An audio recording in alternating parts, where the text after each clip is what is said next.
세상 사람들 가운데서는 말에 힘이 있다고 믿는 사람들이 있습니다. 말에 힘이 있고 능력이 있다는 의미는 말을 하다 보면 말하는 대로 모든 것이 이루어진다는 것입니다. 나는 잘 될 것이다, 나는 잘 될 것이다 라고 계속해서 주문을 외우면 자신이 잘 된다는 것입니다. 나는 건강할 것이다, 나는 건강할 것이다 라고 계속해서 말하면 건강해진다고 합니다. 그래서 사람의 인생은 어떤 말을 하는가에 달려있다고 합니다. 그러나 이러한 말은 신뢰성이 떨어지는 것이 사실입니다.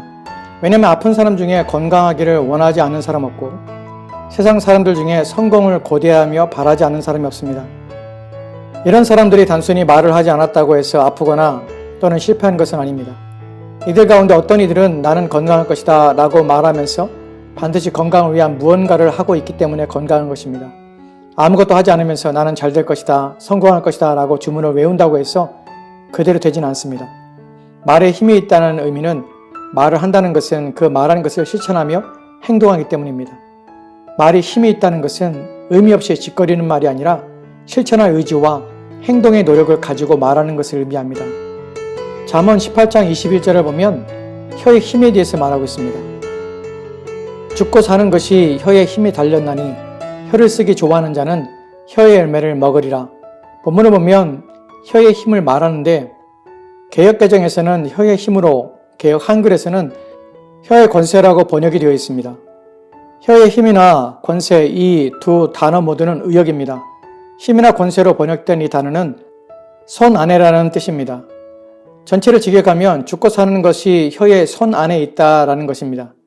혀의 손 안에, 즉 혀가 쥐락펴락하며 결정하는 능력이 있다는 것입니다. 무엇에 대하여 쥐락펴락하며 조종하며 결정하게 되는가 하면 살고 죽는 문제에 대하여입니다. 한국 속담에 새치어가 사람 잡는다 라는 말이 있습니다. 본문에서도 혀가 일으켜 발생시키는 것이 단순히 작은 문제가 아니라 생명을 좌우하는 문제를 일으킬 수 있음을 경고하는 것입니다. 다음에 나오는 혀를 쓰기 좋아하는 자는 혀의 열매를 먹으리라는 말은 혀를 너무나 좋아하는 사람, 즉 사랑하는 자를 가리킵니다. 혀를 너무나 사랑한다는 말은 말하기를 좋아하며 혀를 금하는 것을 무엇보다 싫어하며 잠시도 가만히 혀를 내버려 두지 않는 사람을 가리킵니다. 말이 많다는 것이 말을 많이 해야 하는 직업을 가진 사람을 가리키는 것은 아닙니다. 본문의 의미는 불필요한 말이나 쓸데없는 말이나 하지 말아야 할 무절제하게 말을 남발하는 사람을 가리킵니다. 이런 사람은 반드시 자신의 말이 만들어내는 결과에 영향을 받게 된다는 것입니다. 우리는 이러한 성경의 조언과 경고가 단순히 개인의 인생사를 위한 좋은 인격과 성품을 만들기 위한 것으로 이해해서는 안 됩니다. 성경이 신자에게 유익하게 하는 것은 좋은 사람, 착한 사람 만드는 것이 아닙니다. 성경의 유익은 우리를 하나님의 자녀되게 하는 데 있어서 유익한 것입니다. 우리는 신자로서 혀의 힘이 가지는 능력에 주의를 기울여야 하는 것입니다. 이것이 말하는 것은 혀가 불신앙적 삶으로 우리를 이끌거나 죄를 범하도록 허락해서는 안 된다는 것입니다.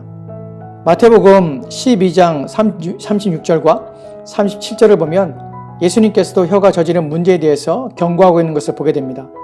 내가 너에게 이르노니 사람이 무슨 무익한 말을 하든지 심판날에 이에 대하여 신문을 받으리니 내 말로 의롭다함을 받고 내 말로 정죄함을 받으리라. 사람이 심판의 날에 신문을 받는다는 말은 자신이 말한 것을 낱낱이 해명해야 한다는 것입니다. 사람이 무엇에 대하여 낱낱이 해명해야 하는가에 대하여 무슨 무익한 말을 하든지 라고 합니다. 여기서 무슨 무익한 말을 공동번역에서는 자기가 짓거린 터무니없는 말이라고 번역하였습니다. 그리고 터무니없다는 말은 정당한 이유 없이 엉뚱하게 라는 뜻으로 무익한 말은 아무렇게나 함부로 정당한 이유 없이 지어 만들어내는 자신의 이야기를 의미합니다. 이런 말을 한 자들은 심판날에 자신의 말에 대하여 책임을 지게 될 것입니다.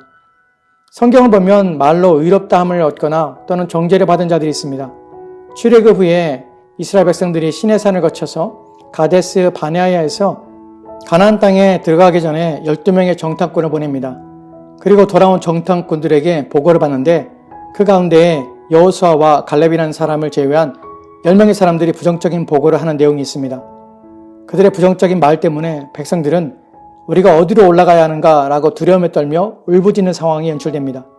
신명기 1장 34절과 35절을 보면 여호와께서는 너희의 말 소리를 들으시고 노하사 맹세하여 이르시되 이 악한 세대 사람들 중에서 내가 그들의 조상에게로 주기로 맹세한 좋은 땅을 볼 자가 하나도 없으리라 라고 합니다. 하나님께서는 그들의 말 소리를 들으시고 노하셨습니다. 그 결과 그들은 광야 40년 동안 광야를 돌다 그곳에서 모두 죽게 되었습니다. 불신의 말, 불신앙의 말은 자신과 다른 이들을 함께 죽이는 말입니다. 반대로 살게 하는 말이 있습니다. 마태복음 8장에서 보면 하인의 병을 고치기 위해 예수님께 나온 백부장의 이야기가 있습니다. 그는 내 집에 들어오심을 나는 감당치 못하겠다고 합니다. 그리고 다만 말씀으로만 하여 달라고 합니다. 내 집에 들어오심을 감당하지 못한다는 말은 나는 주님을 제 지붕 아래로 모시도록 할 만한 자격이 없다는 것입니다. 지붕 아래라는 말은 다스림이나 통치를 의미합니다. 제 자신은 그럴 만한 자격이 없다는 것입니다. 이 고백의 말에 대하여 놀랍게 여기셨습니다. 또한 이만한 믿음을 보지 못하였다고 할 정도의 믿음이라고 칭찬하였습니다. 이 믿음은 즉시로 백부장의 하인의 병을 낫게 합니다. 믿음의 말은 생명을 얻게 하며 사람을 살리는 것입니다. 또한 마가복음 7장을 보면 수로보니게 족속의 한 여인에 대하여 말하고 있습니다. 이 여인은 딸이 있는데 그 딸이 귀신이 들려서 고통 중에 있었습니다. 그래서 그 귀신을 쫓아주시기를 예수님께 간구하고 있습니다. 그러나 예수님께서는 자녀로 먼저 배불리 먹게 할 것이다 라고 하시며 자녀의 떡을 취하여 개들에게 던지기 마땅하지 않다고 합니다. 여기서 개들이라고 해서 예수님께서 여자를 개 같은이라는 경멸적인 표현을 사용한 것은 아닙니다. 여기서 개들은 강아지들로 주인이 기르는 개를 가리키고 있습니다. 즉 우선순위로서의 먼저가 아닌 그리고 자녀들과 비교할 수 없는 상태로서의 위치를 말하는 것입니다. 이에 대한 여인의 반응은 예수님의 말씀이 옳다고 인정하며 그러나 상 아래 즉 주인의 사랑과 관심의 직접적인 대상이 아닌 상 아래에 있는 처지이지만 주인의 강아지들도 아이들이 먹던 부스러기를 먹는다고 합니다. 제 자신은 유대인도 아니고 하나님의 구원의 우선순위에도 들지 못하는 상 아래에 위치한 자이지만 강아지처럼 부스러기라도 바라는 상태임을 말하고 있으며 또한 긍휼을 베풀어 주기를 간구하는 것입니다. 이 예수님께서는 이 말을 하였으니 돌아가라고 하십니다. 이 구절에서 중요한 것이 바로 이것입니다.